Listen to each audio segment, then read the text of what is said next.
सुंदर साथ जी, अब वन की नहरों की शोभा देखिए। माणिक पहाड़ की सीमा को घेर कर चारों तरफ वन की नहरें सोने पे सुहागे की भांति प्रतीत होती है। चार नहरों के बीच में एक चौक और उस चौक के मध्य में कमर भर ऊंचा चबूतरा शोभायमान है। चबूतरे के मध्य में एक बहुत विशाल वृक्ष 5 भोम ऊंचा है, जो एक एक भोम में 12,000 भोमे समाये हुए हैं। एक भोम तक तना सीधा चला गया है, जिसमें दरवाजे और ऊपर जाने के लिए सीढ़ियां आई हैं। इस चबूतरे के चारों तरफ बेशुमार बाग, बगीचे,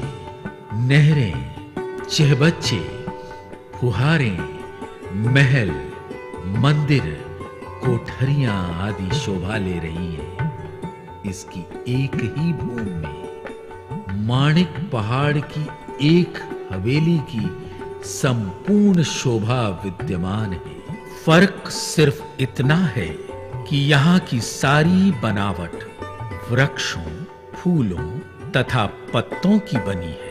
वन की नहरों के सभी वृक्ष माणिक पहाड़ की हद के महावन की सीध में आए हैं। इनकी बनावट भी एक समान आई है, अंतर केवल ऊंचाई का है। प्रत्येक भूमि में करोड़ों जाति के पक्षी अपनी अपनी भाषा में धनी के, पिया के गुणों का गान करते रहते हैं। परम धाम को घेर कर इसकी शोभा इस प्रकार आई है, मानो हरे रंग के नग के अंदर अनेक प्रकार के रंगों के नगों की चित्रकारी की गई हो। वन की नहरों को चारों तरफ से घेर कर छोटी रांग शोभायमान है।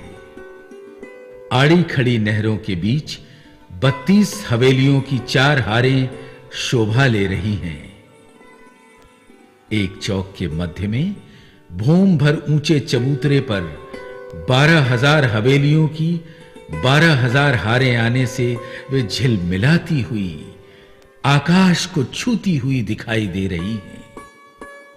एक हवेली के अंदर रंगमहल की तरह मंदिरों की 2 हारों के बीच में थंबों की 2 हारें शोभा ले रही हैं। इसके भीतर पुनः थंबों की 2 हारें अति सुंदर हैं। इसके भीतर 12,000 महलों की 12,000 हारें शोभा से युक्त हैं। छोटी रांग की हवेली के चारों तरफ 8 बगीचे शोभा ले रहे हैं। 4 दिशाओं के 4 बगीचों में 4 चांदनी चौक और लाल हरे वृक्ष रंग महल की भांति ही जगमगा रहे हैं। इन वृक्षों की ऊंचाई हवेली के बराबर की है।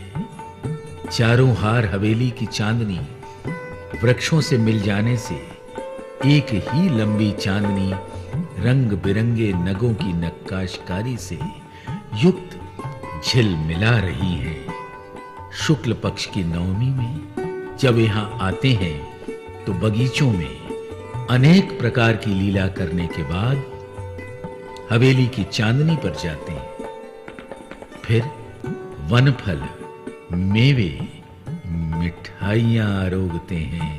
तत्पश्चात चांदनी पर श्री जुगल स्वरूप सिंहासन पर विराजमान होकर चांदनी रात में कुछ समय नृत्य का आनंद लेते हैं। बड़ी रांग छोटी रांग को चारों तरफ से घेर कर